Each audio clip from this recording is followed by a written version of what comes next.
Tweet the thing too if you want. Hello, everyone. Good morning. It's a nice Friday morning for a commissioner evaluation show. And welcome to my commissioner evaluation show. I'm John McGlynn. You can find me on the Twitter machine at John McGlynn75. Today, I had the pleasure of talking with my co-host that is not JT, but my fill-in today, Colin McTamany, and a handsome and talented Jack Cavanagh. We will talk about some news, some rumors, some post-NFL combine chatter. We'll jump into some commissioner questions, settings, they prefer leagues they play in, some Mighty McGlynn Dynasty trades, and then we'll evaluate a team for a rebuild or a remodel. And that's how the show goes, and we're going to have some fun. McGlynn is in. I repeat, McGlynn is in. Let the fun begin. This is the Commissioner Evaluation Podcast with your host, John McGlynn. Was that Herms? He got them guests on the Rolodex, stopping by to talk about some Dynasty Superflex. Everybody, yo, commish is in. It's time to sit down to listen to John McGlynn. Yo, who we trading, who we fading, who we getting off the squad. Knowledge never overrated, playing for number one. And yo, McGlynn is in. It's time to let the fun begin. It's the Commissioner Evaluation Podcast with John McGlynn.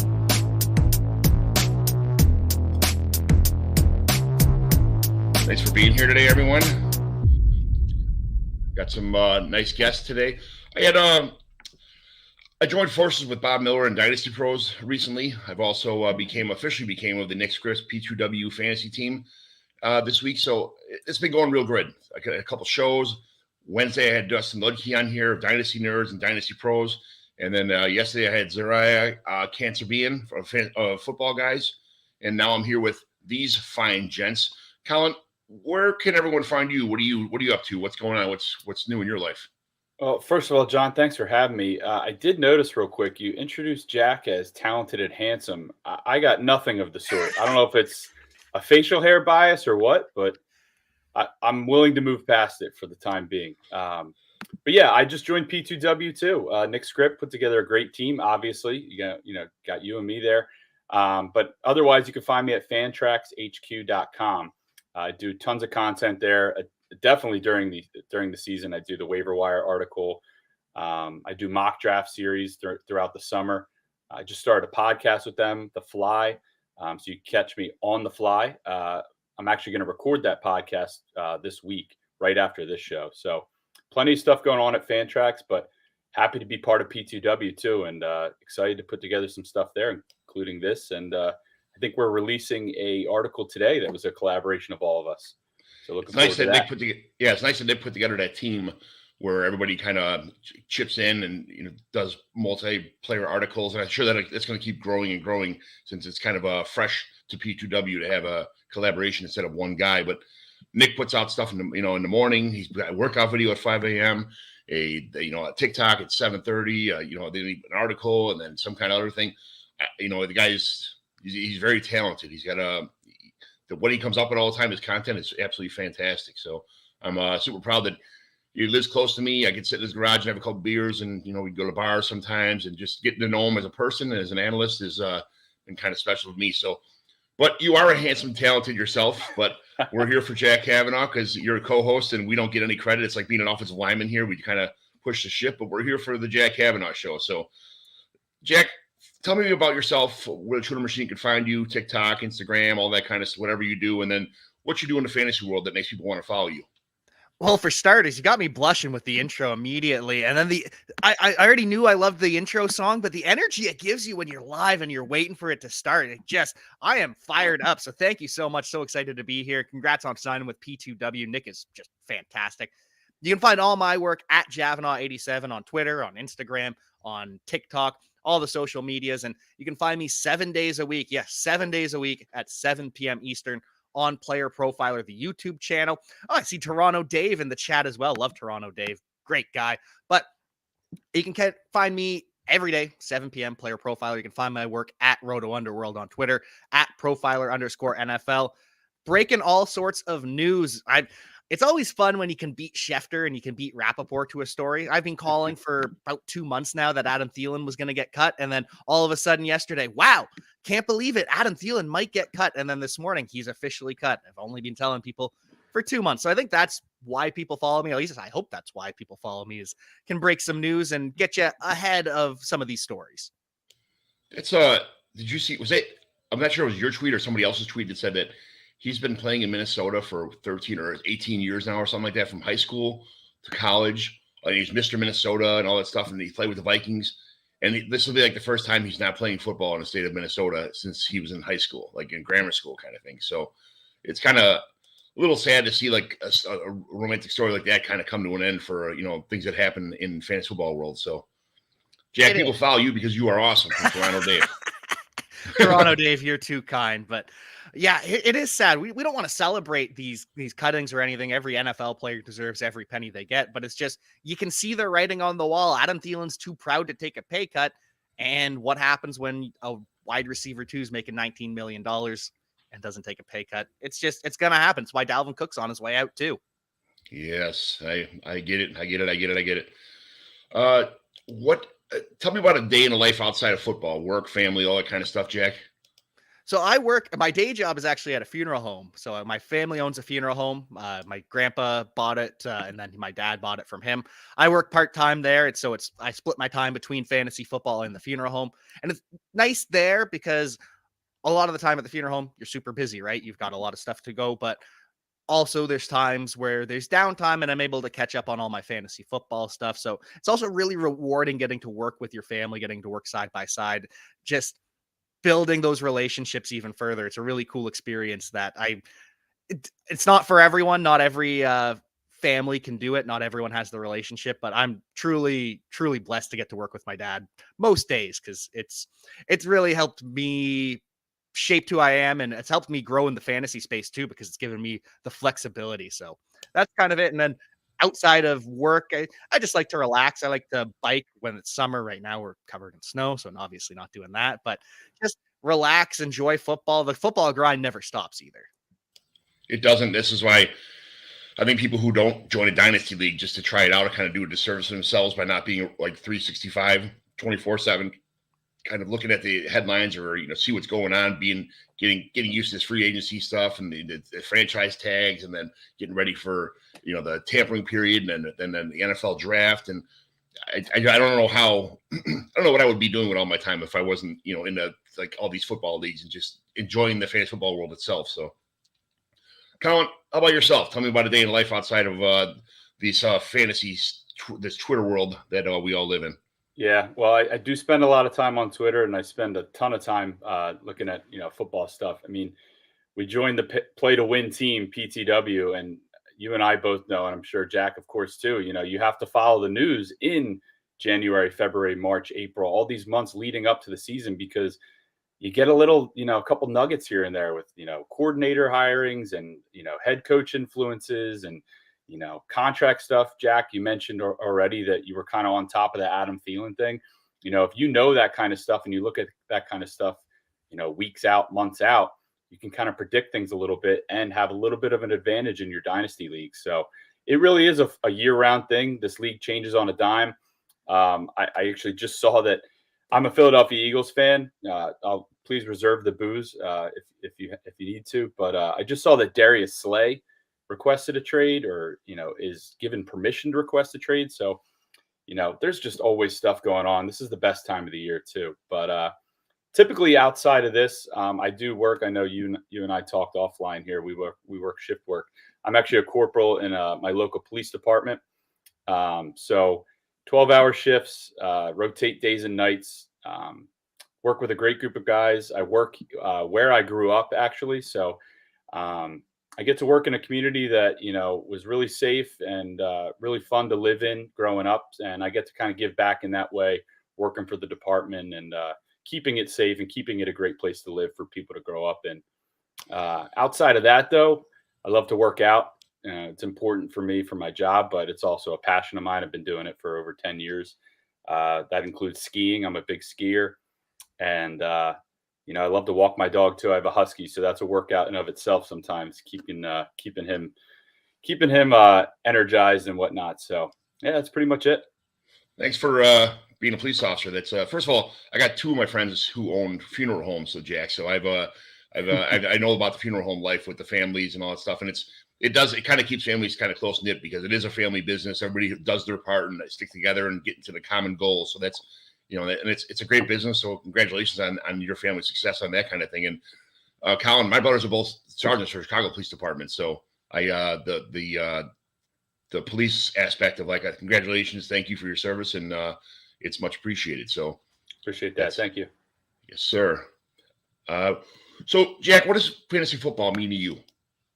It's just, I don't want to say it's everything because there's a lot more to life than fantasy football, but at the same time, it's just a nice break. It's a nice way to just shut your mind off and not worry about all the other things going on in your life. So whether you had a bad day at work, whether things around you, whether there's bad weather, all those kind of stuff. It's nice. It's a retreat. It's an escape. It's just, hey, I can focus in on something that matters to me, but it doesn't have real world consequences. I just don't have to worry for a little bit, except I do worry a little bit about making the wrong trade, but that's why we have tools to help us out. So fantasy football, it's an escape. It's a retreat. It's just a happy place. I think that'd be the best way to put it. If I worried about every one of my bad trades, I would have jumped off a bridge about 20 years ago. So I'm a professional at making bad trades. So it looked good sometimes on paper or, in my head. And then about 6 months later, I'm like, what was I thinking, man? This is just bad news. So Colin, what does fantasy football mean to you? Yeah, I think Jack nailed it. It really is like an escape. It's a year-round thing. For me, it brings all sorts of people together. Us three, right? I never met you guys, but here we are talking fantasy football because it is such a common ground for people to get together and talk about. I'm in a ton of leagues, home leagues, work leagues, leagues with my college buddies, and I could not talk to someone for months on end that I'm in leagues with. And then when fantasy football rolls around, there we are, rekindling the fire, talking again, even if it's just about trades, but leads to something else. It's just so much fun getting the community together. And, I've been playing for a long time now. I've had my fair share of heartbreaks in fantasy football. Everyone's got to go through it. Once you can get over that a little bit and realize just how much fun it is, even when it's not on Sunday itself, the amount of discussions and fun I have following the news with trades, who to pick up, who to cut, just everything in between, not even really the games. Once you can appreciate the process of grinding out a season, it's really just the best thing out there. So happy to be a part of it. Happy to talk anytime to anyone about it. And it's just a big part of my life. Yeah, being on the mountaintop of having won so many leagues on the back of Jamal Charles' humongous game, back like 10 years ago. And then also being on the low point of getting smoked by Alvin Kamara on Christmas Eve or Christmas Day, like 2 years ago. Like this game is so fun. It's so awesome, but I felt the pains and I felt the joys, and I've won plenty of leagues and I've come in last place in sometimes, but fantasy football just means to me, it just means fun. Everyone's got a story too. And, I'm always, people say, I don't care about your fantasy team. Well, I do, because everyone's story is different. We all could have very similar players, but who you went up against and what they did that week and how your team scored and how much you won by, lost by could vary just completely league to league. And everyone's got something to say. And it's just nonstop conversation. I love it. Yeah. Jack, when did you start playing fantasy football? Are you more of a redraft, good dynasty guy? Like what's your favorite? What do you like doing better? So I started back in 2009 just with some friends in high school, and that's how I ended up being the commissioner. It was like, hey, I really think fantasy football is cool. We all watch it all the time. We all talk about it all the time. Why don't we start a league, guys? And then we start a league, and here we're going however many years, 10, 15 years later, we're still going. So that's when I got started. That's a redraft keeper league. So you get mixes, aspects of dynasty and redraft.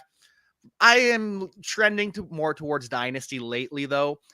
Typically, I had been a redraft guy, but then once you start playing dynasty, you just really start to enjoy it more because it's so much deeper. There's so many more players that and a lot of the time, one of my biggest things in redraft, it's like, how is this guy out there? I want him. He's got upside, but I don't have space to roster him. Whereas in dynasty, you got the taxi squads and everything else. So trending towards dynasty, but still do enjoy my redraft leagues.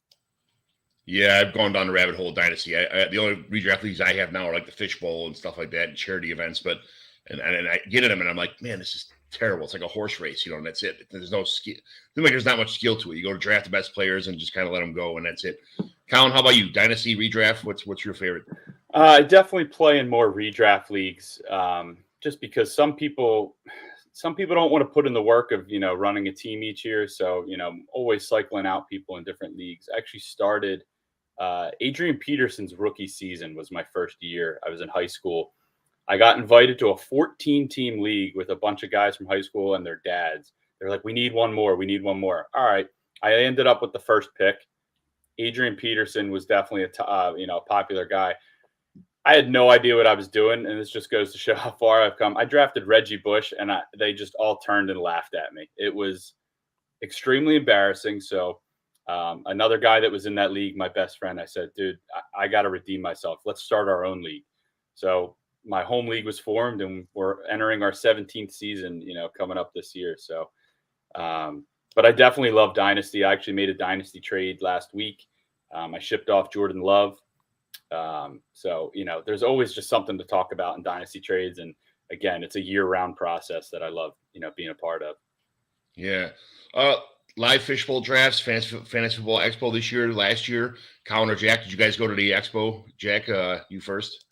No, didn't go to the expo, unfortunately. Would love to make it out, but just wasn't able to. Last year, just with all the travel restrictions, I wasn't able to, and won't be able to this year either. We're hoping to go to the actual NFL draft, though, so stay tuned for that. As for a Scott Fishbowl Live League, would love to be in one of those. It'll just depend on how close they are to me, because obviously living in Canada, they're not always necessarily close. Yeah, I ran the fishbowl drafts for Chicago drafts, and it was fun being the commissioner for all those leagues. And Pat Fitzmaurice, our guest speaker, we had a bunch of guys from the Chicago area all meet up, and it was like the 4th of July weekend. So it was kind of like, man, we could have had like 7 or 8 leagues in there, but everybody kind of had like, I can't make it. So we only end up having 3. So 12-team leagues, times 3 is nice to go shake hands with a bunch of people I met on that I just saw online before or friends with, and actual, being content. But I developed another fantasy football league for the people I met at the fishbowl draft, and so that's more analysts, more content creators, all in my leagues to compete with, and meet more people. So I've gone to both fantasy football expos so far, and the first one was great. The second one, I'm like, I don't know if I'm going to go back, because it's going to be the same thing, the same people. It was 10 times better than the first one.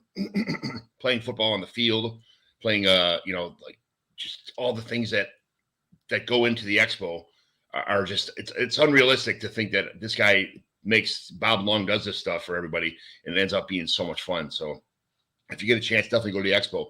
And I've been to 5 fantasy football. I've been to 5 NFL drafts too. I worked in Chicago, right across the street from where they were doing the draft.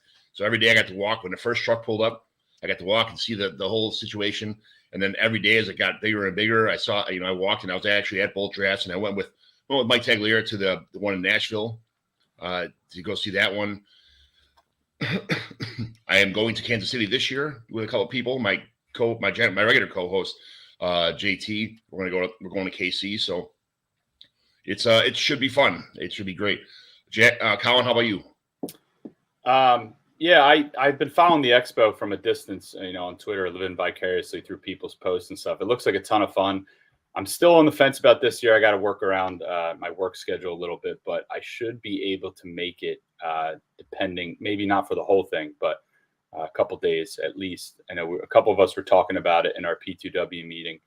I think I have a couple months to decide there. But as far as Scott Fishbowl, actually last year was my first year, and I did pretty well. I actually, for a while, thought I was going to win.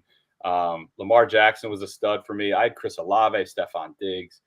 But I drafted again on my phone.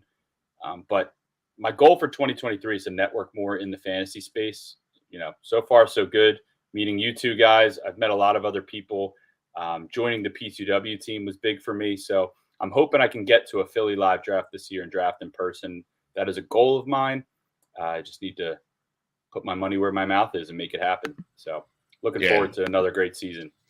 There's a lot of Canadian people that made it to the expo. Even the first year was really tough for some people. They had to do a lot of, jump through a lot of hoops to get there. Last year was a little bit easier. But JD, JD didn't go. There's a handful of guys from Canada Toronto Dave was one of them that we met there.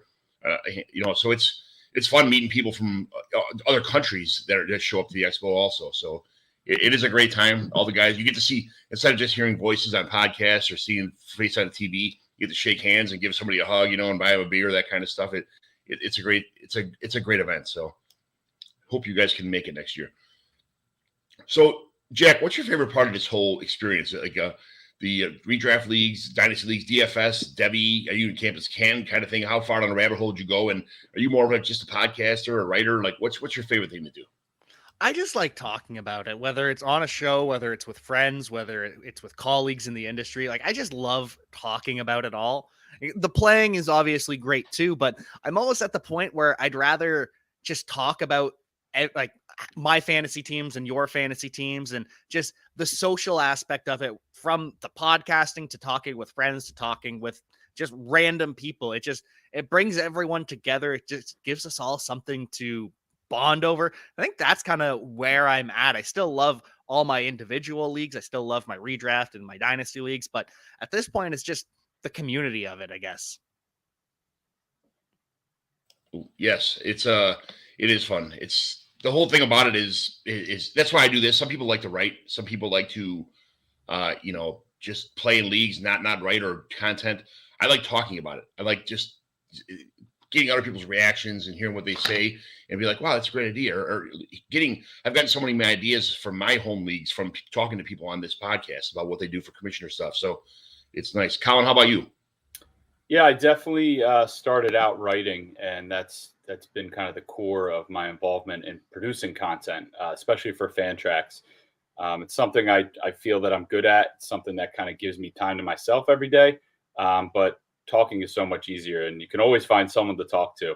You don't always find someone that's willing to read content nowadays, but there is something about putting pen to paper, really, I guess, in today's day and age, putting it out online, but having, a timestamp of when you may have made a take or discuss something and then have it come to fruition down the line. I think that's really special. You can revert back to it. But honestly, I just love, month to month, there's always something to look forward to. Right now we got free agency. It's always cool to discuss, how that's going to impact dynasty leagues. Next month is obviously the draft. And then it starts a summer worth of mock drafting and trying to get our ducks in a row of how we can put together the best teams possible for the 2023 season. So just the linear process of, grinding out, a championship team. And it all starts now, really. And that's the best part for me, is looking back and seeing how it went, from the start. I was never a writer, and I'm starting to trying to be a writer. And it's pretty cool how when you start writing an article, things just kind of pop in your head and the pen starts flowing by itself. It is a good feeling, but I'm just bad at it. I'm terrible with like computers. Like I can't transfer my paper to Google Sheets to the internet kind of thing like that. I have such a technology like handcuffed world that I live in. It just kind of sucks to be this far, not anywhere near like where I should be with my technologically self, I guess. So,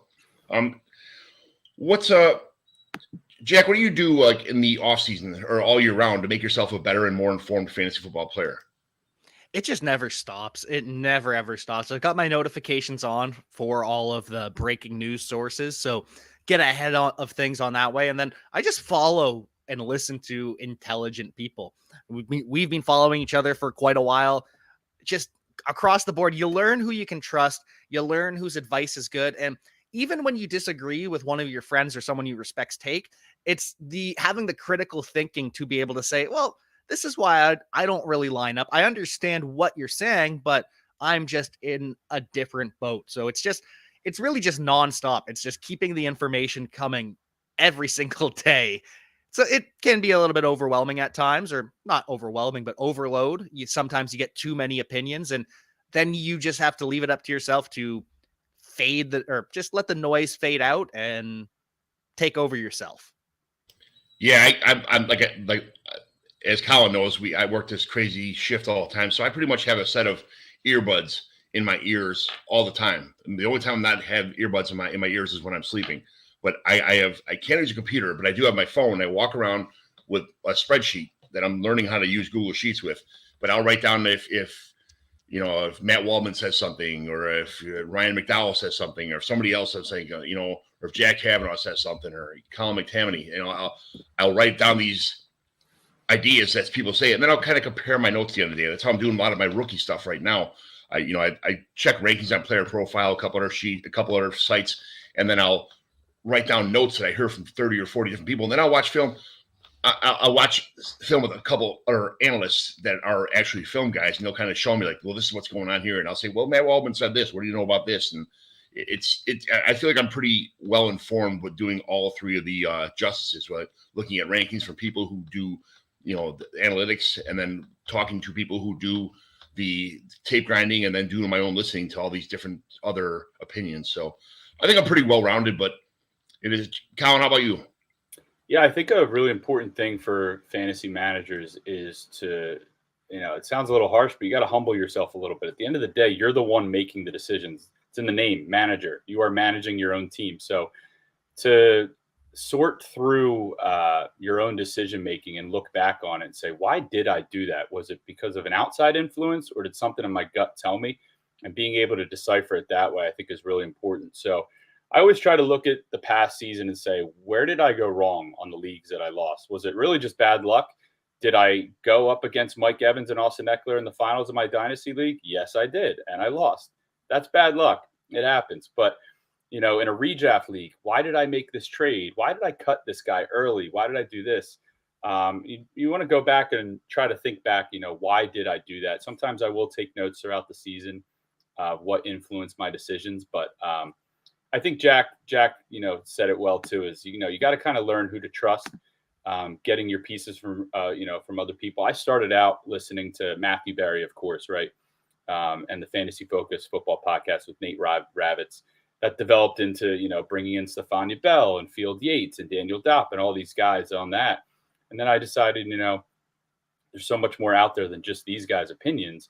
If I live and die by this, am I really getting better at this? So I've discovered The Ringer. I've discovered, JJ Zacharyson and his models. And I think just putting it all together and sifting through it and trying to figure out what works best for you and what really grabs you and what's important to you is what makes us all better. But there's so much good content out there. It's impossible to retain it all, but it is possible to sift through it and really, hitch your wagon to what makes sense for you to help you make your decision at the end of the day. Yes. Jack, what's your favorite Sunday afternoon munching food when you're glued to TV watching Red Zone? Oh, Tostitos and salsa, absolutely. Chips and salsa, tortilla chips, whatever kind. I prefer Tostitos, but it doesn't matter the brand. Chips and salsa, that is the go-to. Colin? I usually fast in the morning because I know I'm going to be stuffing my face around 1 o'clock Eastern time. Sometimes I forget to eat, and I do a liquid diet. I know you can relate based on the wall behind you there. But I'm definitely a Coors Light guy. On Sundays, I'll have a couple of those. But as far as food goes, I'll treat myself to a cheesesteak pretty often during the football season on Sundays, being from the Philly area. But soft pretzels are also a big part, too. We have the Philadelphia Soft Pretzel Factory, is a pretty big chain here. They've got some great dips, honey mustard, cinnamon dip. So soft pretzels, I would say, is up there for me. Wings have just gotten so expensive. I just want to say that 12 wings should not be $20, $20+. So I've had to stray away from wings a little bit, and it's very upsetting. Big part of my life. Even pizza is so expensive. We were just talking about that yesterday on the show. Like a medium pizza is like $38 now with like just sausage on it or something like that. To have it, it's like even when you pick it up, it's $34, something like that. It better be the best pizza ever if it's $38. Well, we get the fat Giordano's pizza. That's like $55. Big fat deep dish pizza. But like I said, I'm in a bunch of home leagues, so I go by someone's garage, and sometimes the wife will make something to eat, or we'll go to a bar. A lot of bars around here in the Chicago area. Downtown Chicago is super expensive, but I live just in the suburbs now, outside of Chicago, and it's literally the bar I was at last night. It was $1 16-ounce drafts. You get a half-pound hamburger, tater tots with cheese dip in that. I ordered that instead of French fries, and a 16-ounce draft for $6. Like, you can't beat that. That's the only cheap bar around it, in this area. But believe me, I was at a bar last week downtown, and it was $32 for somebody's old fashioned, and each Blue Moon was $16. So it all depends on where you go. You got to find the holes in the wall, that kind of stuff. Yeah, not worth it. Not worth a $16 Blue Moon. And no, you're not even at the game. No, exactly. And I'm not even. I'm more of a quantity than quality guy. So I can drink a lot of Miller Lite. That's Soldier Field prices. No way. Even Comiskey Park is like, I think it's like $13.75 for a beer now for a Miller Lite. It's like, come on, man. But it is what it is. I got to make money too, I guess. So, Jack, who's your favorite team and who are they drafting in round 1?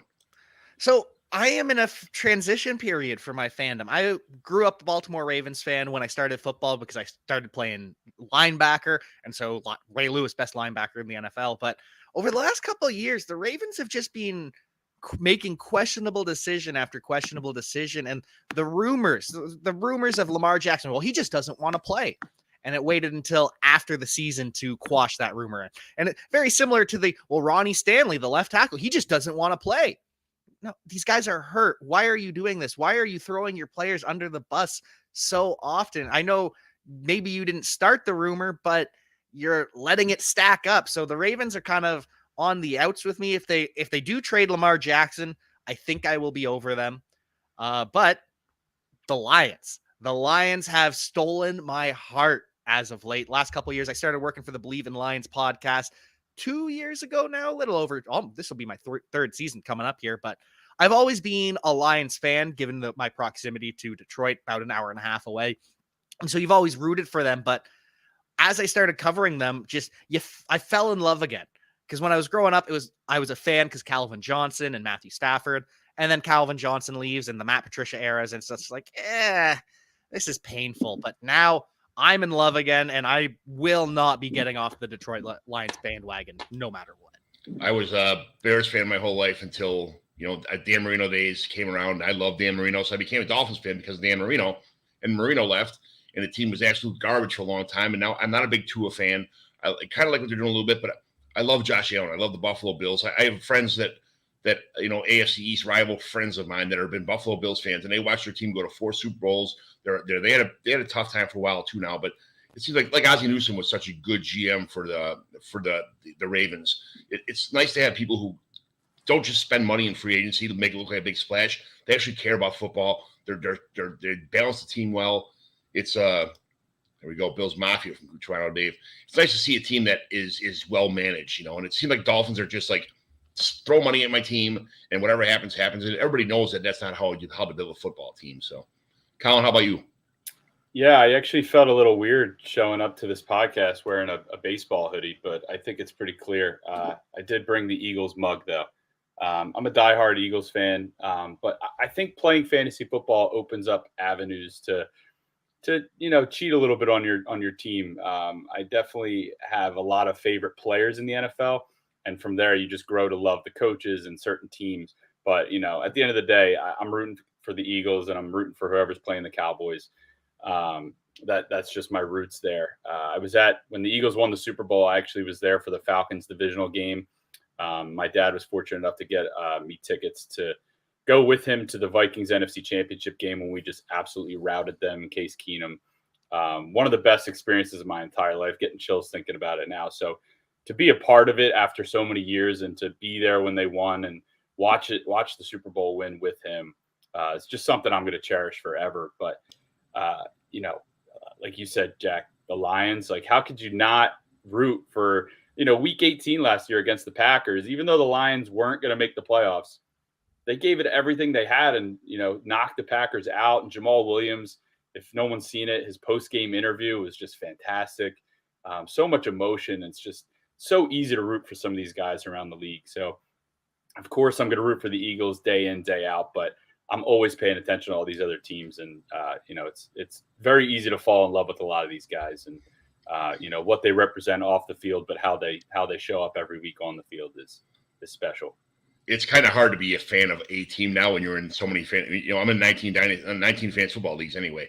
And it's almost like being on Tinder for fantasy football. Kind of like you're always you like this one, you like that one. You can choose you swipe left, swipe right, depending on who's playing who or what league I need to win this week or what's going to give me a chance to win my league or win me some money. So it's hard to be faithful to a fan base when you're in so many leagues, but I get it. It is what it is. So, all right, let's talk about some commissioner questions here. Do you guys play in leagues with divisions? I don't. Well, sorry. It's not that I don't. I do. I play in a couple leagues, but it's not my preference. I like everyone up against each other unless there's a way to create rivalries or if you're drafting. So I know a couple leagues where if you finish first or second, now you get to redraft your division. And so it's a competitive advantage.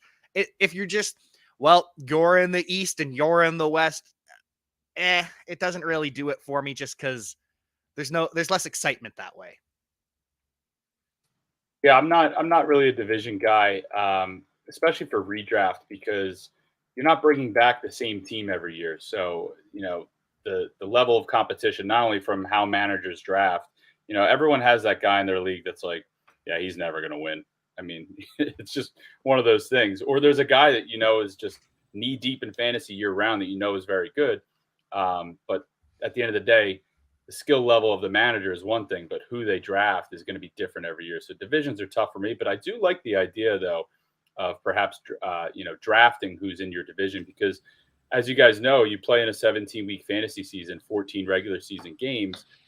You do play if you're in a 10-team league or something like that, you do play certain people twice. So having that advantage or choosing who you play is actually an interesting concept I could get around to. Yeah, I have divisions in my dynasty home leagues, and there's a lot more advantage. You're seeing each other in person. You're doing a division draft where the two teams that have the bye, the number 1, 2, 3, and 4 seeds actually are the ones who draft the divisions, and number 4 seed drafts first. So whoever end up being a 4 seed would draft first. It's kind of like whoever gets picked first in the rookie drafts, like your team absolutely sucks, so it's like, yeah, you got picked first. It's more of an in-person drinking beer, making fun of each other kind of thing. I guess a lot of people wouldn't understand the division aspect of it because of that. It's more of a home league thing. And I get the redraft where it's not really that fun, but in dynasty, having things like that, it just adds more fun to home leagues, I guess. Dynasty home leagues, it's so much fun for me. So when you know the people and you're in person and you're talking about it, that's what I mean by rivalries. But when it's just like a random league and some of the guys you don't, there's no rivalry building there. It's a perfect way to, like you said, just make it more fun, more competitive with your guys. And yeah. Yes. Do you guys have a draft lottery for your losers brackets in your dynasty leagues? Some of them, yes. The one I run, unfortunately, not. And that's more because it's hard to teach an old dog new tricks. It's hard getting all of the guys on board with it. But we're making slow changes. We're moving to sleeper. Eventually, we'll get to the draft lottery. But it takes time convincing some stubborn people. And when you get a draft ball, I got a little bingo ball set for like $4.99 at the dollar store, and I use that all the time. And it comes in a box this big. Everybody's like, yeah, everybody goes nuts about it. It's a great time. And just you get like 40 ball. If you end up with the least max points for in the whole league, you get 40 lottery balls. And then the second max points for is, out of the losers bracket anyway, the first pick 1 to 6, you get 25, and then 15, 12, 10, five balls. And literally out of the 8 leagues or 6 leagues this year that we did a draft lottery in, 3 teams that had the only 5 chances to get it actually got the 101 pick. So, and guys had just missed the playoffs by 3 max points, like points for anyway. They got knocked out of playoffs, and then they're going to get Bijan or one of the quarterbacks or whoever they choose. But it just keeps the draft lottery. You can't. It's anti-tanking system. You can't be like, hey, I don't care. I just throw my team away. And I give requirements like you have to have at least 27 of the 30 people on your roster at all times, so that kind of stops people from tanking with the max points for thing. So there's all kind of things you got to monitor on there. But Colin, how about you? Any draft lotteries? No, not at current. My main dynasty league, I would say, is pretty basic. If you have the worst record, you're getting the first pick. Mimics the NFL in that regard. We haven't had an issue with tanking yet. This dynasty league started, I want to say, in 2017. So we're starting to see some turnover. I think the only original player I have left on my original drafted team might be Travis Kelce. So we're starting to see some turnover.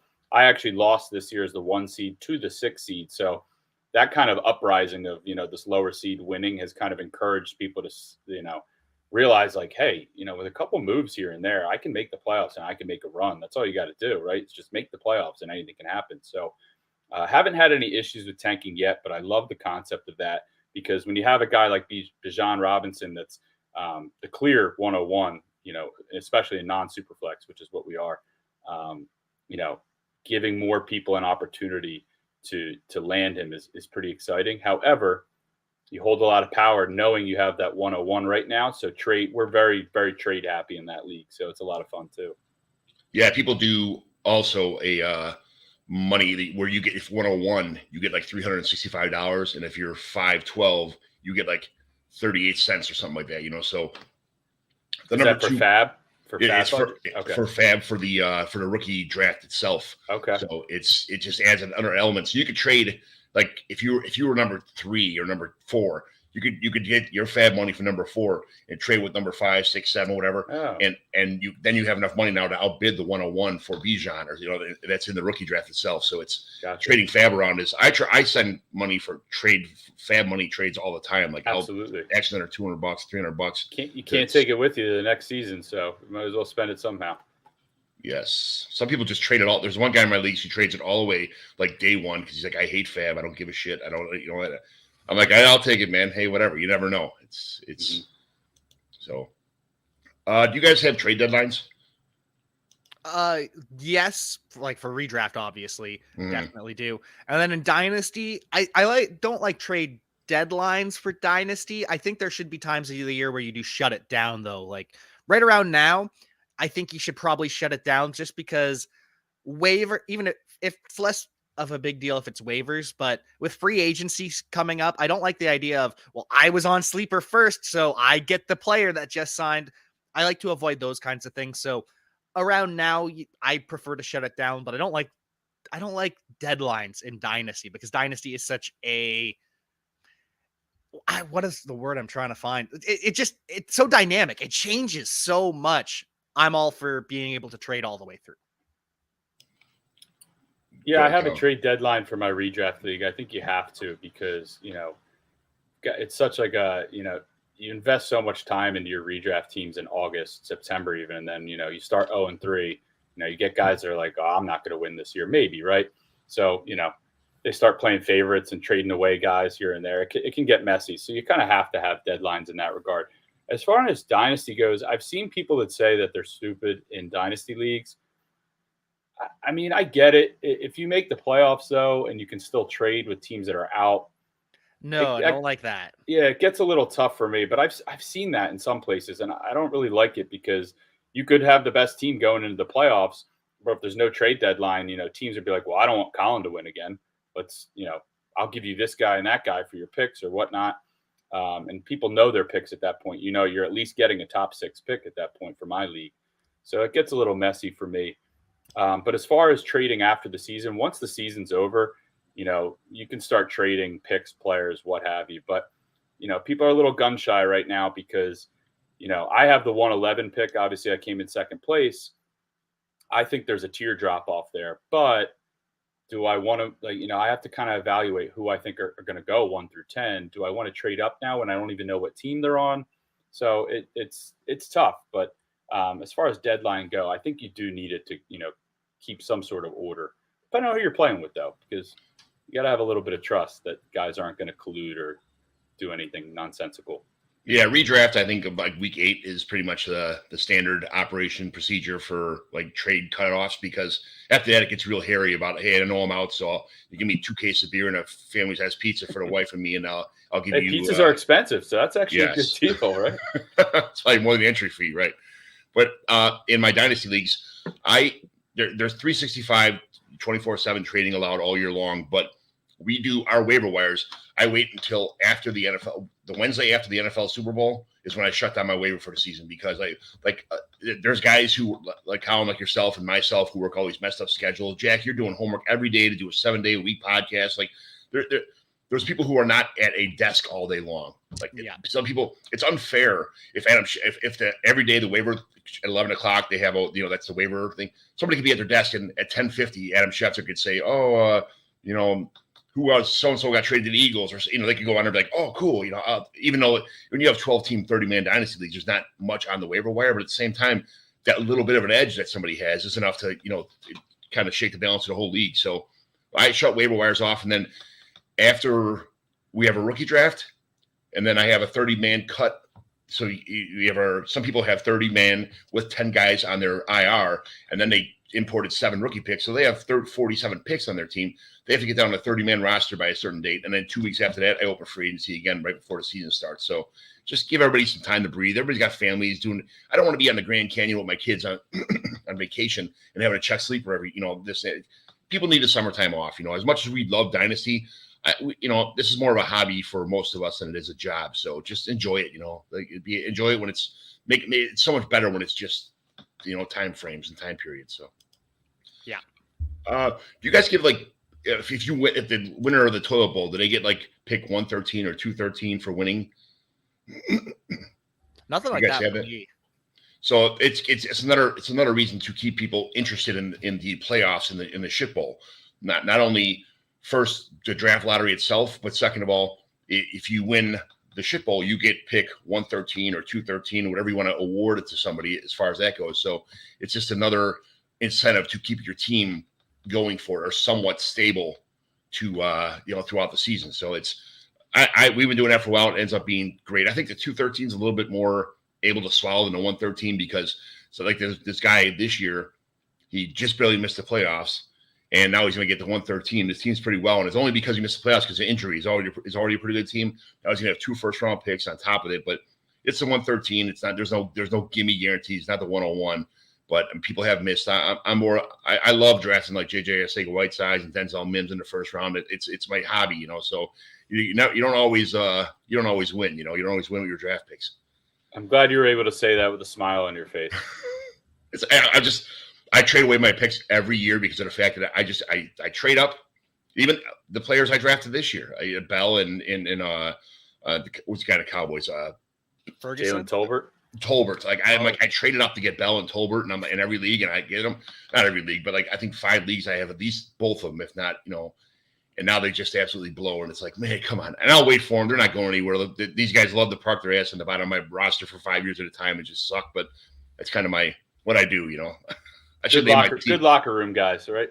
I would rather just trade draft picks for guys I know who already, if somebody who loves draft picks or rebuilding, I'd rather get one of their young studs on their team than a dice roll, next year. Maybe it is what it is. I do a lot of homework, but I still get a lot of shit wrong. So don't we all? Yeah. I'm going to ask you guys a couple questions real fast. Just kind of love it, hate it. You don't have to elaborate too much, but I'll just go through. So, Jack, full PPR? Love. Yeah, a lot of people are. What about you, Colin? Yeah, I'm a PPR guy, but for the people that don't like PPR, can we meet in the middle at least half? Please. Half seems to be consensus. It's common ground. It's natural, but yeah. I do like full PPR. Tight end premium. I can dig it. I don't want it to be every league, my home leagues and stuff. But if I'm in a league with a bunch of smart people, yeah, I love it. Or the Scott Fishbowl leagues like that, I'm all for it there.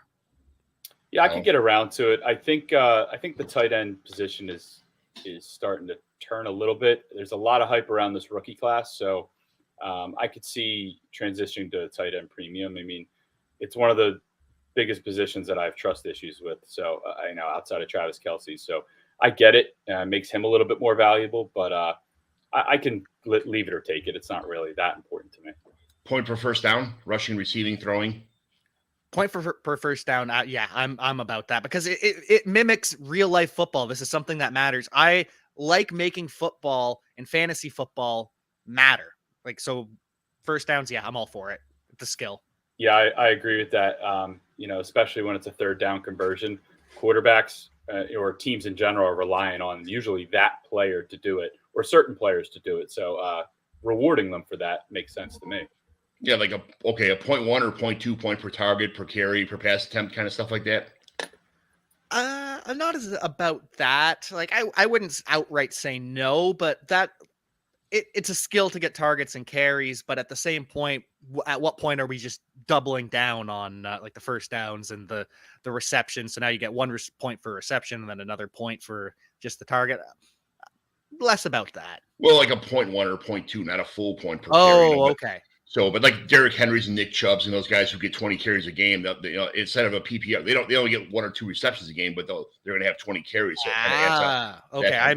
I misunderstood, and I'm more inclined for that. Okay, that makes sense to me, but at the same time, if they're getting, you're rewarding guys for being bell cow backs or top receivers, but at the same time, if they are that kind of player for their team, they should be producing with those touches. So I think the points that they get from that are really what you should be counting.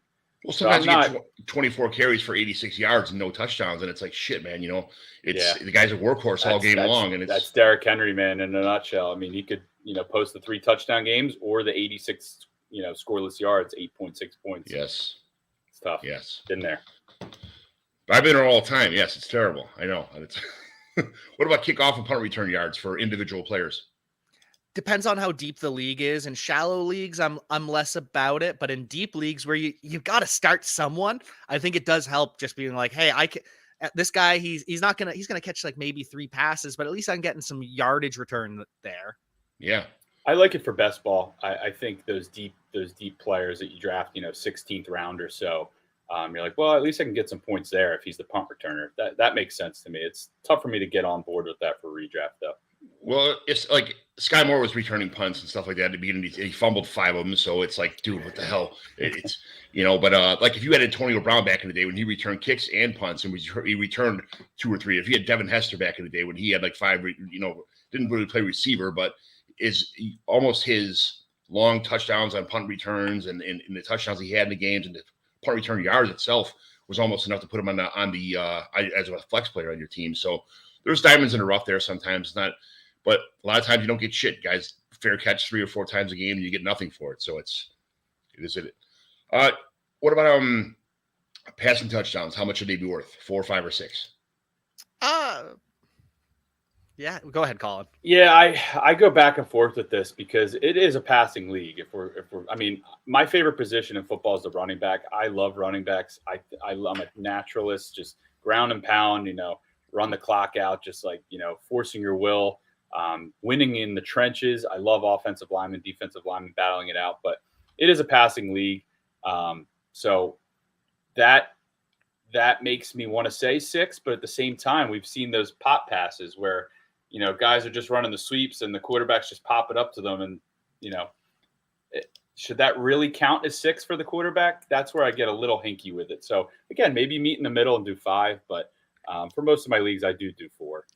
This is probably me being, like I said earlier, an old dog trying to learn new tricks because I've always done the 4. I've played in a couple leagues with the 6.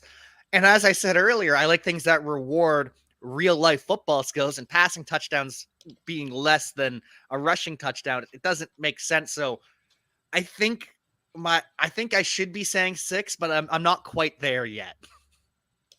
I just feel like there's such an advantage for pocket quarterbacks. Because there's not as much advantage for pocket quarterbacks, I meant to say, because they don't get all that rushing yards. So it should be 6 points. Derek Carr is a great example of that. I mean, his value goes up, of course, maybe flirts with QB1 numbers, but at the same time, you also have a guy like Josh Allen, Patrick Mahomes, who do run as well as throw a bunch of touchdowns a game.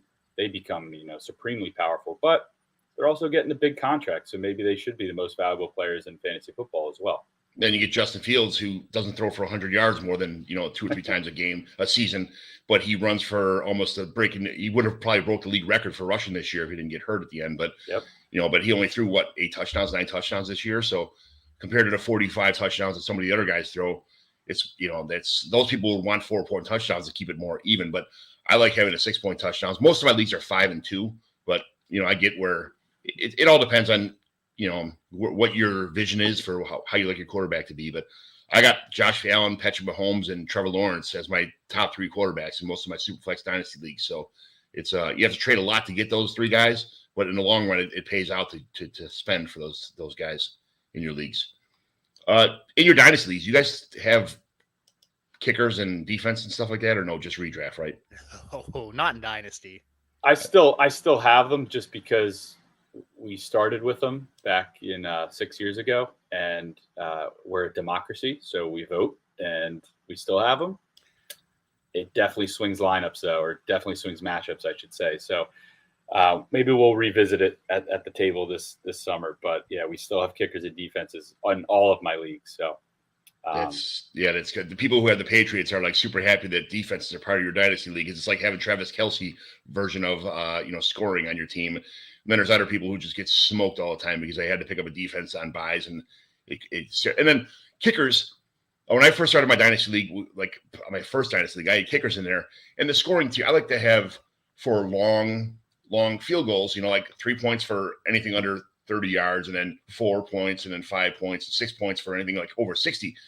So the first week of the scoring, and everybody's, they're like, oh, I'm like, we should get kickers out of here. We should get kickers out of here. They're like, no, kickers are a big part of the game. Sebastian Janikowski hit like 6 55 and 62-yard field goals, and he had like 39 points. I'm like, they're like, this is bullshit. My kicker outscored my quarterback. I'm like, this is why we don't have kickers, because next week, I'm like, at the same time, this guy got -4 because he missed 2 extra points. It is what it is, and then kickers and defenses kind of had no part in Dynasty. It's definitely a redraft thing, but not Dynasty at all. If you're going to have them in Dynasty, you got to expand your rosters 2 extra spots, I think. I mean, you shouldn't have to drop a player to pick up, a defense. If you have a really good defense, you shouldn't have to drop a player to pick up a backup defense when your good defense is on bye. That's where it gets a little messy for me. Even in redraft, you should never have more than one defense in your team at all times anyway, minus just the waiver week. Please stop doing that. please stop doing that. It's right. It's 100% right. Do you guys have more like auction when you're doing a startup, like an auction or a snake draft startup for Dynasty? I typically do the snake. It's just what I'm used to, what I'm comfortable with. But auctions, I've started doing the last 2 years. I think I've done one each of the last 2 years, and it's a lot of fun. It's just a lot of extra thinking and extra challenge. And so I like it. I like to be able to passively draft too, where it's like, okay, I'm relaxing, check my phone. Oh, got the notification. Okay, I can think about it for a little bit. Whereas auction, I feel like I've got to be on the ball 100%, and it can be a little bit draining. Yeah, my redraft home league is an auction league. We're coming into our 11th year. We made the switch to auction, and that's an in-person draft. Other than, the COVID year, we were all online, which absolutely sucked. Being in person for an auction is almost mandatory for me. But I think for a Dynasty startup, you almost have to do it, as a snake, especially if you're, doing it with people from around the country or wherever. Even a Dynasty, slow startup draft, I think snake is just the better way to go. You have a lot more time, like Jack said, to evaluate, what players are available and make the best decisions possible, not really shotgun your decisions with should I bid or should I not. I think that's more of a redraft idea. Yeah, there's nothing, when you get home from the bar with your buddies and you sit in the garage, watching the NFL, or whatever you drink your beers at, there's nothing better than flaring up a Dynasty or an auction startup and pissing yourself off, because it's so fucking hard to do Dynasty auctions sometimes. And you realize you spend all this money on Patrick Mahomes or Josh Allen, a good running, a good wide receiver, and then you have $87 left out of $1,000 budget. You're like, shit. And I'm watching Chris Godwin go for $12, and they're like, man, what the hell? There's no more stressful thing in the world than doing a Dynasty startup with auction style. It's so stressful, but it's so fun. It's so fun, but I ruin all my teams when I do it. So I don't know. It's why I mock auctions instead of actually doing them. So, all right. Do you guys like playing in a variety of leagues, or just kind of streamlined all your settings so you kind of know what you're doing? I like a variety of leagues. I like to mix it up. I like the extra thought that goes into it and the extra challenge for sure. Yeah, I would second that as well. Yes. Taxi squad, or just expand the rosters? Why not both? Why not expand the rosters and add a taxi squad? And obviously there's a point where it gets too deep, but yeah, I'm a fan of taxi squads and large rosters as well. Yeah, I'm a big fan of the taxi rule, having guys sit there for a little bit, especially with these quarterbacks coming in. I think there's a lot of pressure, and Robert Saleh, head coach of the Jets, said this last year. Zach Wilson was not a good example of this, but we got to get out of this instant coffee era of expecting these players to be good right away and hit the field. This idea that the top picks, even these guys that are going to be high picks this year, should they really be week one starters? It's debatable. I don't know if all these guys are ready to hit the field right away. So I really like the taxi idea to mimic that for Dynasty and maybe let them sit for a little bit. Just the high expectations we put on quarterbacks and the need to know if they're ready within their rookie deals is a little frustrating because, I think Jordan Love will be a good indication of that this year. If he is this Packers starter, was it worth him sitting behind Aaron Rodgers for all these years rather than perhaps, a Zach Wilson that was asked to start right away? Good debate to have. Okay, real fast, like taxi squad then, like Jack, you had said, why not both? What's too big? Is it 25-5, 30-5, 40, 35-5? Like what's the 12-team league? What's the best situation for that? 30-5 on the taxi squad is kind of the right area. You could push it to 35-5, something like that. Once you start getting past 40 rostered players, then that's probably too big, whether it's taxi or like between the taxi and the actual roster. Once you get past 40, you're getting real deep. Yeah, I got it with that Trade Gods League with All Wine and them and this year, and it was a startup. It was a real cool. It was first 5 rounds were a startup auction, which I got Mahomes and CMC and nothing else, and that was terrible. But it is what it is. The rest was all snake draft, and then we have a taxi also. We're going to have a taxi also. We're talking about, but it's 14 teams, 25-man deep in a taxi, so it'll be a really deep league as far as that goes. And I'm not sure. I'd rather just have the 29-man roster, a 14-team, 29 or 30 instead of a taxi squad. I don't get the whole. You just leave them on your bench instead of playing them. I know. And then if you take them off, you can't put them back on. So it's kind of like, oh, this guy flashed for a week. I'll bring him up from the taxi squad. He might be my starter, and then he goes back to the bench for a while. It's like, I'm terrible with roster management as far as that goes too. So I like to piss myself off and playing my favorite hobby. So. All right, real fast, we're going to go through these teams. We're going to try and spend just kind of yes or no answers, or really elaborate a little bit, but we're already at an hour, so we got to pick up the pace a little bit, even though I love talking to you guys. But Jack, I'll do the odds. Colin will do the evens. So, sure. Jack, what's more valuable right now since the combine, though? The 101 or Justin Fields? I think for the Bears, they want to keep Justin Fields and trade the 101. The 101, the fact that there's 4 quarterbacks and they're so different and everyone's going to want to get their guy, they're going to get a lottery and be able to build around Justin Fields, be able to invest in that offensive line, the receiver core. So I think trade out, keep Fields. Yeah, that's the right way to go. I'm 50-50 on Fields. I'm not sure what happens if this year when it starts, if he gets hurt again, he's out for the season, then they have to decide if they want the 5th-year option. Then they have to see. They don't know what they got yet. This is a big gamble for the Bears right now. And I don't envy them for being in a position, but I'm like 50-50 on Justin Fields. So I know the kid's talented. I know he hasn't had shit around him. But, I mean, Daniel Jones threw for 300 yards in a playoff game with worse receivers than Justin Fields had this year. So, I mean, excuses only go so far. And 3 wins a season with I'm glad your individual stats say that you're the, could have been record-breaking quarterback for rushing stats, but you has only won 3 games. It got you 101, but it better be a good 101 pick with what's going down the pipeline here. Bengals. Is there any chance T. Higgins or Tyler Boyd are moved, Colin? At this point, I think Tyler Boyd is probably the more likely of the 2 to be moved. If they're going to move any of them, I think a lot of teams would be interested in Tyler Boyd. You got to remember, and I've had this discussion with a bunch of people, is that when they drafted Joe Burrow, number 1 overall, they also had the first pick, obviously, in the 2nd round that year. They drafted T. Higgins. He was going to be Joe Burrow's number 1 out of Clemson. Joe Burrow tears his ACL. The Bengals land a better pick the next year. That lent them the opportunity to draft Jamar Chase. I mean, as fortune would have it, a little bit of a double-edged sword there. Joe Burrow tears his ACL, but they reunite him with Jamar Chase. So I think Jamar Chase is the obvious guy that they want to build around as far as any of the receivers. But why, Joe Burrow has said himself, the window's open as long as he's the Bengals quarterback. I don't see them moving off of T. Higgins just yet.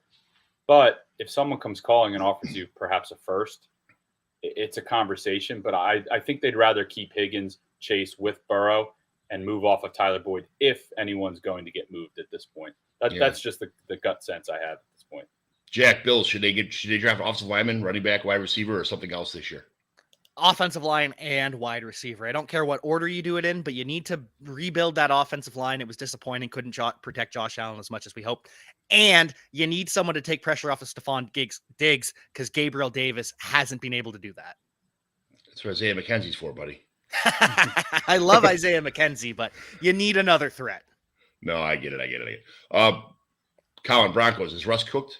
No, I don't think Russ is cooked. I think he's still an MVP caliber quarterback. I don't think he was their plan A, if I'm being honest. I think when they hired Nathaniel Hackett, they had these visions of grandeur of getting Aaron Rodgers. Didn't work out, so they went and grabbed Russ. Didn't work with Hackett. And now they're swinging for the fences with Sean Payton. And I heard a little tidbit. I won't spend too much time on this, but Russ had a positivity coach. I read this story the other day who passed away. right before last season, and a lot of people said that might have weighed down on Russ a little bit. So I think a new head coach, and Sean Payton, tough guy. I think a healthy group of wide receivers, a little bit of a retooling of that backfield. I think Russell Wilson can have a little bit of a bounce back season. He's going to be pretty heavily discounted in fantasy drafts, I think. Yeah. Browns, can Donovan Peoples-Jones take the next step this year? I think he's going to stay who he was as a wide receiver 3-4 kind of in the NFL. They're already talking about how they need a speed threat. And as much as I would love Donovan Peoples-Jones to become that downfield threat like Will Fuller with Deshaun Watson, it sounds like they're already talking about replacing him. So I think he's going to stay who he was. Yeah, I think he's more of a best ball guy than anything as far as I'm concerned. Yeah. Buccaneers, will Jameis Winston be back in Tampa? Every show of mine has to have a Jameis Winston question because I love Jameis Winston. So this is your time to shine right now. Will Jameis be back in Tampa, or what's going on? I welcome it with open arms. People remember when they finally got rid of Jameis Winston, they brought in Tom Brady. They had the 13th overall pick. Gronk comes, Fournette comes. They had this very good defense. I'm not taking anything away from Tom Brady. Please do not, put those words in my mouth. But that team that Jameis Winston had was a really solid team, and then when you bring in Tom Brady, I feel like Jameis deserves a little bit of credit. He threw for, I think, over 5,000 yards right before he left. And that was before LASIK surgery. So, I think Jameis Winston is a perfect quarterback to bring back in. They're tough against the cap. Give him an opportunity to start. I think he got a raw deal in New Orleans. So I'd love to see him back in Tampa Bay. And if it doesn't work out, maybe you land Caleb Williams in the next draft. Yes. Cardinals, who starts week 1? Kyler Murray's not going to start week 1. I won't be surprised if Kyler Murray doesn't play at all this season. What's the point? It's going to be a bad team anyways. Colt McCoy's also injured. That's the plan to start. I think they're going to sign Jacoby Brissett. Cleveland's quarterback coach signed to be the offensive coordinator of the Arizona Cardinals. And Jacoby Brissett deserves to be a starter in the NFL. He does. He's not going to get that shot, but give Jacoby Brissett the chance to run the Cardinals offense for a couple weeks. Yes. Chargers, can Justin Herbert become who we believe him to be? Absolutely. He got a horrible shot last year and broke his ribs. He also had a shoulder injury that, came out after the season. So I don't think Justin Herbert was healthy last year.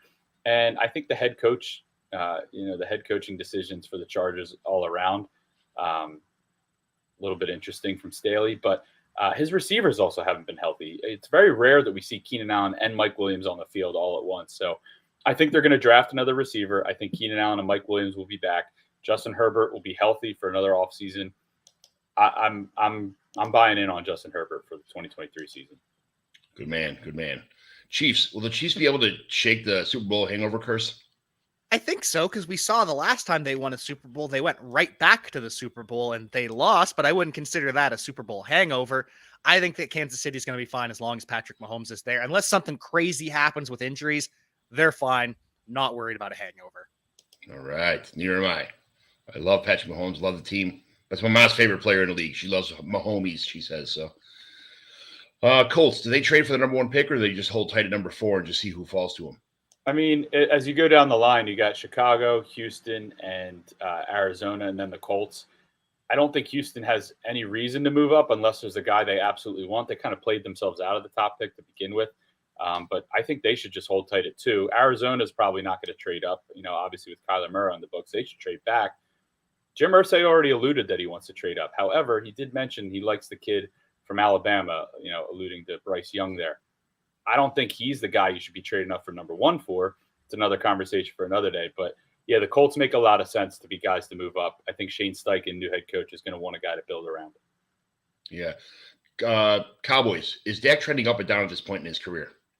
I think he's trending fine. He threw a lot of interceptions last year, but a lot of them weren't on him. It was kind of a misleading interception. And again, he led the NFL in interceptions, but only 13 interceptions. We're used to 25 interceptions leading the NFL. It was just a weird year for that. I think much like Josh Allen and the Buffalo Bills needing someone opposite Stephon Diggs, Dak has the same issue where it's just CeeDee Lamb, and they need someone else to take that pressure off of him. If they can do that, I think Dak's going to be fine. Dolphins, can Tyreek, if healthy Tua, this team, everybody stays healthy, can Tyreek Hill go for 2,000 yards receiving this year? Yeah, I think there's a lot of factors that play into that mentality of Tyreek Hill going for 2,000 yards, but I think he's one of a very small handful of players in the NFL that can record 2,000 yards. He shows no signs of slowing down, very fast. He needs to stay healthy himself. But I think Miami needs to establish some sort of run game to open up the field a little bit more for a guy like Tyreek Hill to make big plays. Derrick Henry. Yeah. So, all right.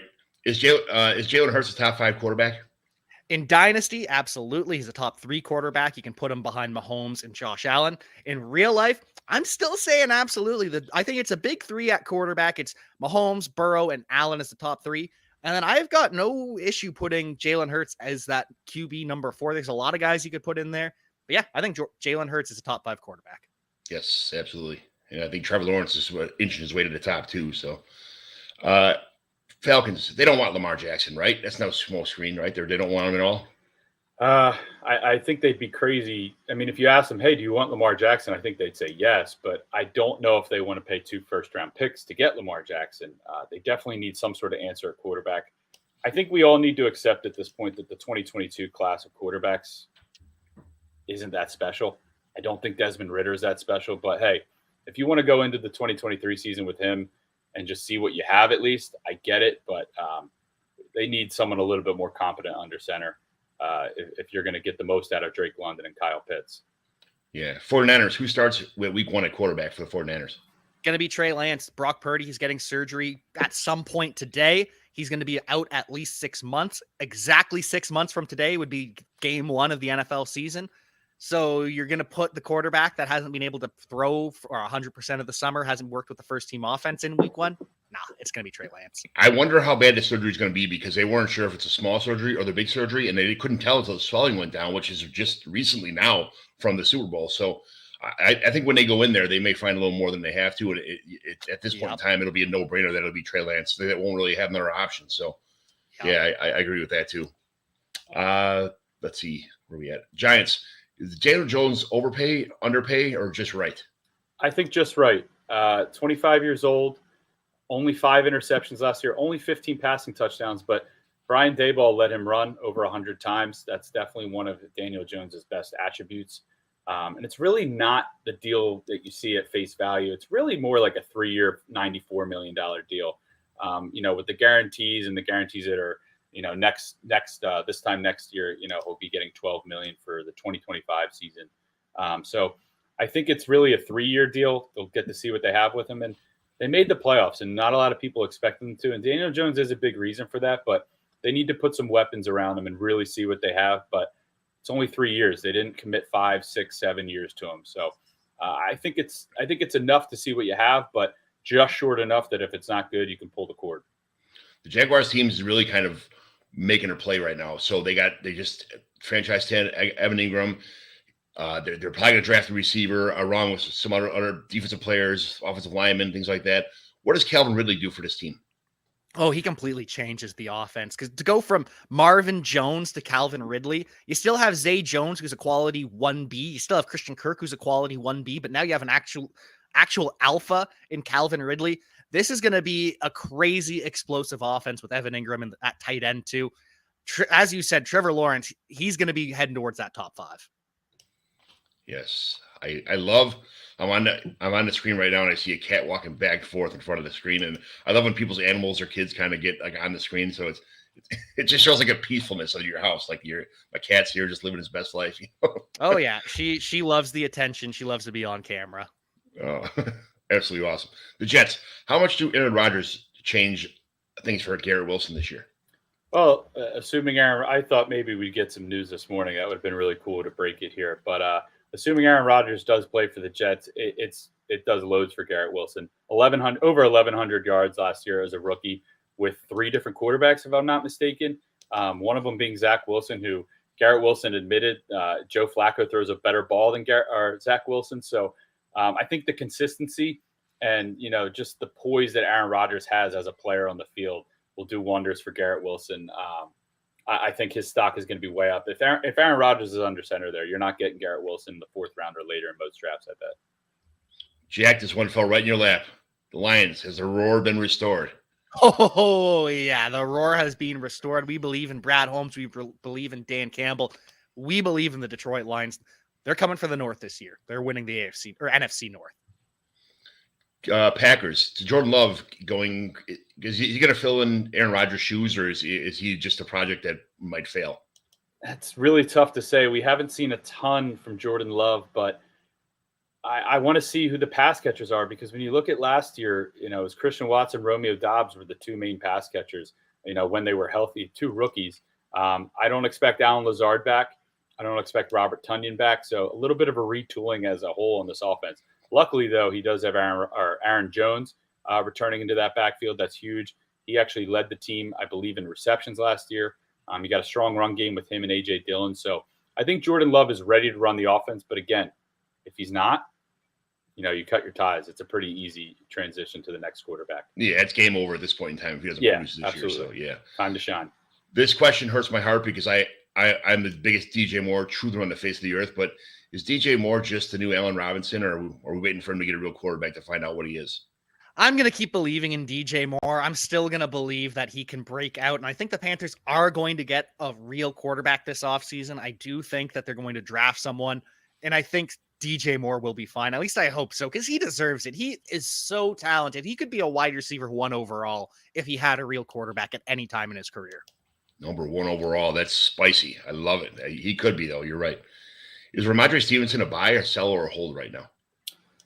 That's tough, because we know how the New England Patriots deal with their running backs. I mean, Sony Michel had a short-term success there, and then they traded him away to the Rams.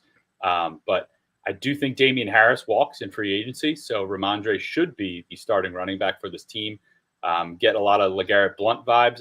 However, Ramondre Stevenson catches passes. So I think he's absolutely a hold, but I'm always willing to listen to offers in dynasty leagues. Raiders, who starts week 1? I think it's going to be Jimmy Garoppolo starting ahead of a rookie. I think the Raiders are going to take a quarterback. I think Josh McDaniels wants to get his QB of the future, because he knows if they have a bad year and there's no future in place, he could have his job on the line. So draft the quarterback, develop him, and at least you've got Jimmy G to hold down the fort. Rams, are the Rams really shopping Matt Stafford? It's a weird time for that report to come out. But the Rams do need to decide pretty quickly if they're going into a full rebuild, or if they think they can compete, especially in the NFC West. I mean, Geno Smith is now the quarterback for the Seahawks. So that's really your biggest threat. But you have the San Francisco 49ers, who are obviously a great team. If you think you can hang with either of those guys, because I don't think the Cardinals are going to do anything this year, then you keep Stafford, because I think he does give you your best chance to win. But if McVay wants to stick around and thinks he has something in Baker, then yeah, I think you can shop Stafford around. That's again a weird timing for that. But if you're going to do that, I think you should offer up Cooper Kupp as well to other teams. Yeah. All right. I mean, are you going out at this point in time, just real quick are you going out and buying Baker Mayfield right now, or is he just kind of a stay away? No, thank you. Baker the touchdown maker, or is it no thank you? Come on, man. That was a cool comeback win he had last year, but I don't see Baker being a consistent guy that I want to roll out there in fantasy football week to week, or really on an NFL field. Yeah, I get it. Where does Lamar go? And if he leaves, who replaces him? I really don't know where he ends up, but I do think he's gone. I think the Falcons are lying and they're interested. I don't know if he'll end up there. I think the Detroit Lions might have some sneaky interest in Lamar. It sounds as though the Miami Dolphins might have interest in Lamar, and they just made a bunch of moves to clear up cap space today. So I think he's gone. I really don't know where he goes, but I think what they end up doing is they replace him with Tyler Huntley, the Pro Bowl quarterback, Tyler Huntley, and then plan on adding a rookie either this year or next year, maybe Hendon Hooker, or because I don't see them getting up to the top half of the draft to draft a QB, but it's going to be Tyler Huntley, Pro Bowl QB. Can the Dolphins even trade up for him? They don't have 2 first-round picks. They can after the draft. So after the draft, they'll be able to give up a 2024 and 2025 first, and then they'll get Lamar. But they have to hope that no one signs him before that. So can San Francisco. Putting that out there. I love that. And they have Trey Lance to offer. Oh, man. These are great points, guys. You guys are killing us. Fantastic. Michael Thomas has kind of reported to possibly return and redo his deal with the Saints. Who's the alpha then if him and Olave on the field? I don't know if I would say either of them are the alpha. I think they both bring something different to the table. Michael Thomas is getting up there in age. You start to have to wonder. I think he is going to be back with the Saints, by the way. Now that Derek Carr is there, he seemed to be very happy about that decision to bring in Derek Carr. You got to wonder, you look at Michael Thomas's beginning of last year, 3 touchdowns in his first 2 games. He looked to be back to form, has an injury, unfortunately. But then they started rolling Andy Dalton out there over Jameis Winston. You have to wonder if maybe Michael Thomas looks at the Saints and goes, what are we doing here? And, doesn't rush back. So, but I think Olave is more of a deep threat. And I think Michael Thomas will get back to his PPR, form there. I don't think he's going to, lead the league in receptions, but I do think he will, put up wide receiver 2 numbers at a minimum in fantasy if he's healthy. The slant boy days may return. Yes. Oh, yeah. Seahawks, do they draft a quarterback? I don't think so. I think they really like what Geno brings them, and I think that they want to build around him. Pete Carroll loves this ground and pound style with the play action, and I think he's found his perfect quarterback that won't complain in Geno Smith. Steelers, how good is Kenny Pickett? Can he be? Is he a starting quarterback? It's tough to say because they did use first-round draft pick on him. Listen, I'm looking at the quarterbacks this draft. I would probably take the top 4. That's Stroud, Bryce Young, Richardson, and even Will Levis over Kenny Pickett. That might be a debate for some people, but he showed some flashes. If you look at the beginning of last year, the Steelers' schedule was really, really tough for Pickett. Yes. I think they had like a stretch where they played Miami, Tampa Bay, the Eagles. It was just awful. So, again, instant coffee era. I'm not ready to, the jury's still out, I think, on Kenny Pickett, but if I were the Steelers, I wish I would have had one of the quarterbacks, in this, that'll probably go off the board in this first round, but, willing to see how it goes. I'm willing to give him a chance. He's got pretty good receivers. Good. The offensive line needs to be obviously upgraded a little bit, but everything about it, I think that he has a chance to flourish in this, if the Steelers improve a little bit, especially the defense is pretty good too. So, that may moving the ball a little bit, might moving the ball after a year of kind of absorbing the offense. I'll give Kenny Pickett the pass for last year, and I'll look at his future brightly. Texans, who's the Texans quarterback of the future? I think it's going to be Bryce Young. I think they're going to stay put at 2. I think someone's going to trade up for Jay Stroud or one of the more physically imposing quarterbacks. And I think the Texans are going to be like, hey, we've got the national champion, Bryce Young. We're going to take him. When I don't know if that's the right decision, but just there's something about Bryce Young as a Texan that just speaks to me. It's a good feeling. It's a good feeling. Titans, are they about to throw in the towel and start from scratch with this team? I feel like if they're about to throw in the towel, you start to wonder what were they doing last year, trading away A.J. Brown. What was that move then? I do think this team is retooling. This team also was the top seed in the AFC 2 years ago. But Tannehill's on his way out. I think he is the starting quarterback for week 1 this year. But I think after this season, we're going to start to see big changes in Tennessee. But they're building around Mike Vrabel. I think he's very much involved in their decision-making. I do think Derrick Henry is going to stay with the team. But, when you look at their receiver core, they just cut Robert Woods, who they traded for last year. That wasn't really supposed to be a long-lived decision anyway. But Treylon Burks, and then after that, there's no one that really pops out to me. A couple names here and there that we've used for streamers in fantasy football, but they do need another elite option there. So yeah, I do think they're rebuilding here, and really the only options on that team for fantasy are going to be Henry, Treylon Burks, and Chig Okonkwo. I think is going to have a monster year at tight end. What would happen if the Dolphins did get Lamar, and then they also just said, say, send over Derrick Henry here? Like how good would the offense be with a running quarterback like Lamar, a beast up the middle with Derrick Henry and the receivers you got, and a blocking tight end because they're probably going to get rid of Gesicki? How does that offense? At a glance, I did see. I think the Dolphins cleared up about $40 million in cap space this morning, or over the course of the last day. So, I'm interested. I'm interested to see what they're doing there. Yes. Vikings, can TJ Hawkinson become a tight end for a legit tight end for a full year? I think he can. I think Kirk Cousins really loves TJ Hawkinson. I also think the Vikings fall into the same trap as the Bills and the Cowboys, where they need someone opposite Justin Jefferson. But I also think Kirk Cousins just loves TJ Hawkinson so much that, at least in PPR, he's going to be top. He could be tight end too. He could pass Mark Andrews this year. He could, yes. And my favorite player in the league, Washington football team, is Antonio Gibson about to be a fantasy stud or a dud on this team with a new offensive coordinator? I don't think it's so black and white with Antonio Gibson. I think we've overvalued him, and I think we're adjusting now to what he actually is. Obviously, Brian Robinson, had so much offseason hype last year.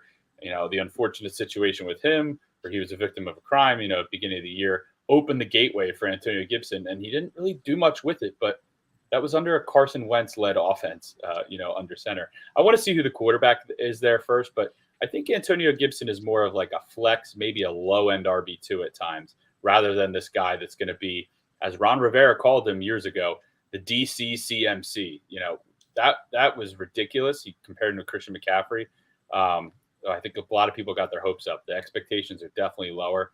I still think he has fantasy value, but I don't think he's really a stud. But I don't think he's a complete dud either. He should be on rosters.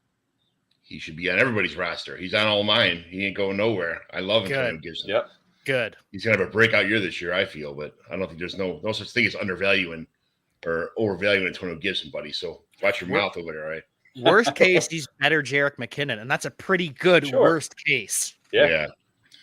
Well, you guys absolutely crushed those questions. Thank you very much. So we're about to end the show here. What we do is I'm going to do a trade evaluation here. We do it every week. These are 12-team, 30-man deep rosters. No kicker, no defense. It's PPR, full PPR, tight end premium 0.75. It's super flex, 5 and 2 touchdown interception, 6 points for rushing, receiving touchdown, 6-point bonuses for 100-yard rushing, receiving, that kind of stuff. So nothing super crazy. This guy's team here, just to give you some background, he won the league 2 years ago. Absolutely crushed everybody 2 years ago. Last year he lost in the 2 years ago. He lost in the championship, and last year he got knocked out. He had a bye, but got knocked out in the first round, in the second round of the playoffs. And now he has no draft picks for 2 years. So he's traded away the future to try and win last year to claim some more money. But his quarterback situation is not very well. He's got Mac Jones, Aaron Rodgers, Tom Brady, Jacoby Brissett, who we talked about earlier, Andy Dalton, and Brett Rippon. His running backs are Austin Eckler, Christian McCaffrey, Aaron Jones, Chuba Hubbard, Alexander Madison, James Robinson, Damian Williams, and Sony Michel. So Eckler and McCaffrey at the top of the chart here. Aaron Jones is a good signing too, but then it falls off a cliff pretty fast. Receiver-wise, Jalen Waddle, Stephon Diggs, Mike Williams, and then again, Adam Thielen, we talked about earlier. And then just really from the Mike Williams point down, he's got Adam Thielen, MVS, Kyle Phillips, who I like, but not as a third receiver. Jarvis Landry, Robbie Anderson, new nickname Robbie Anderson, Nick Westbrook-Akine, Denzel Mims, and James Prochet. So again, 2-3. If Mike Williams is considered a stud, which I don't really consider Mike Williams a stud because he jumps into the air and lands on his back and hurts himself every year. So he's got two really good receivers. Then it kind of falls off a little bit, and then it just drops to the Grand Canyon. Tight end, he's got Travis Kelce, which is always a good option. Gerald Everett, Jelani Woods, Jonnu Smith, Cameron Brate. So what is this guy doing now? Because he's got no draft picks. He's got no, I don't know what direction would you take? Now, when you win the first year, you pretty much pay for the next 8 years of your team. So, and he became in second place, which is another like 2.5 or 3.5 years of your team. So he's pretty much made his money for 10 years of fantasy football here. So is this guy just selling everything now that he is at this point where in his fantasy life? Jack, what would you do with this team?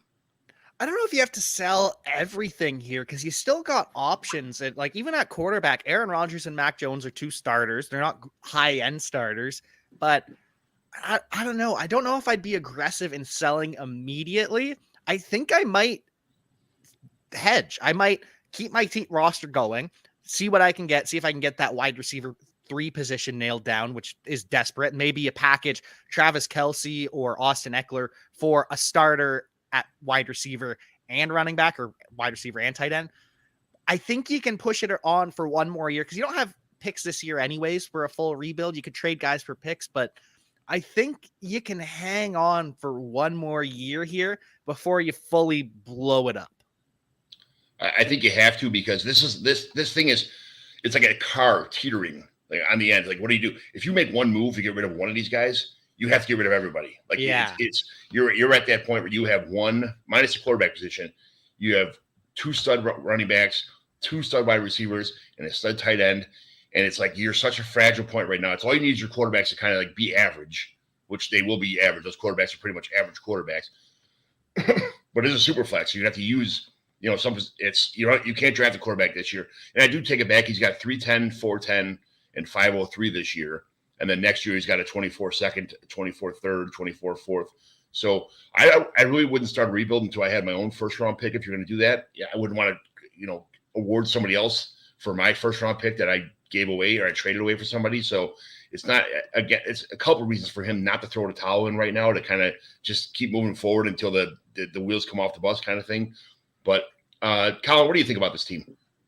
Yeah, I think he's got a legit shot not only to make the playoffs, but we talked about it earlier. You make the playoffs, anything can happen. And there's plenty of reason to believe that this team's going back to the playoffs, if not earning a bye. But you look at the quarterbacks, he might just luck into something here with Aaron Rodgers going to the Jets. Listen, I'm not saying it's going to happen, but Tom Brady and the Miami rumors are at least, smoking a little bit. That could happen.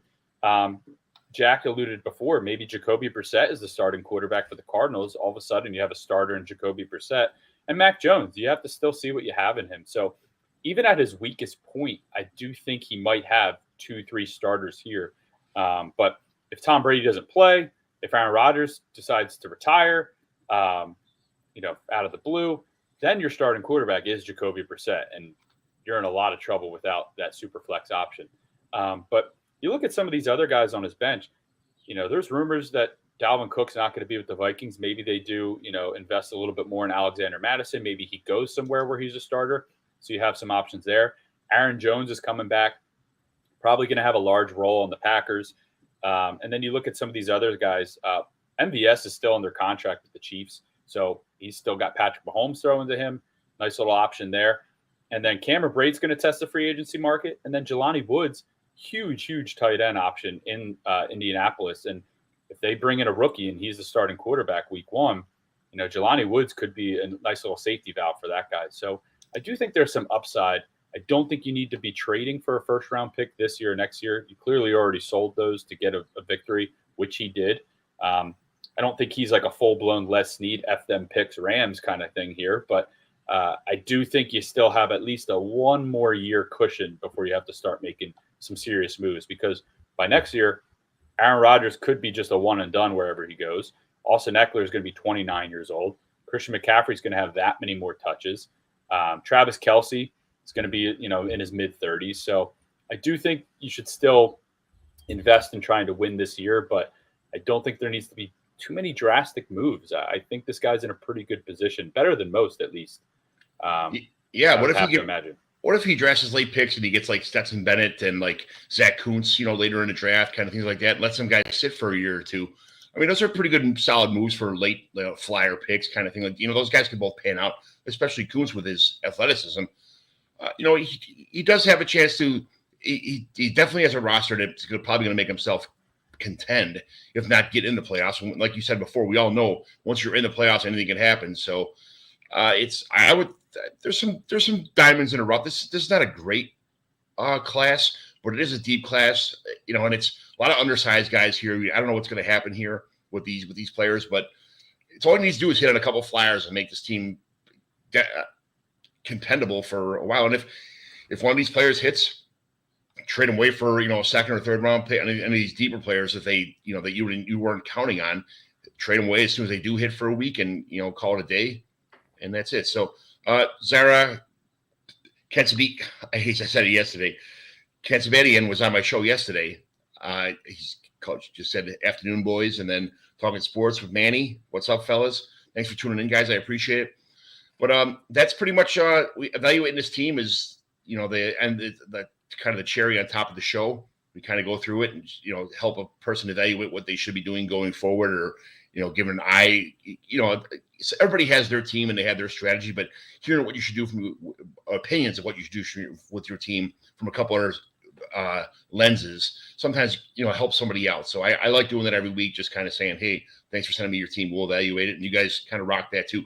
You guys, everything across the board, from the questions to the team evaluations to the the all NFL team stuff. It was great having you guys on today.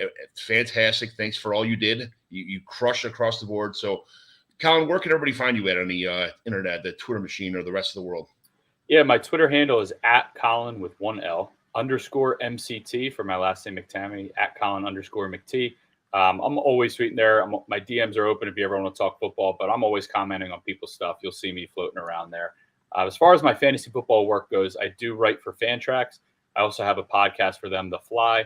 So you can catch me on The Fly Fantasy Football Podcast. 1 episode per week, guaranteed. I have some guests coming on. I'm actually going to record another episode after this here. And then I've joined the P2W fantasy team along with John here. So producing content for them, videos, podcasts like this one, and some articles there to help you play to win. So that's where I'll be. Jack? You can find me everywhere @Javanagh87, JAVANAGH. My last name's Cavanagh. My first name's Jack Cavanagh, and 87 was just my number in high school.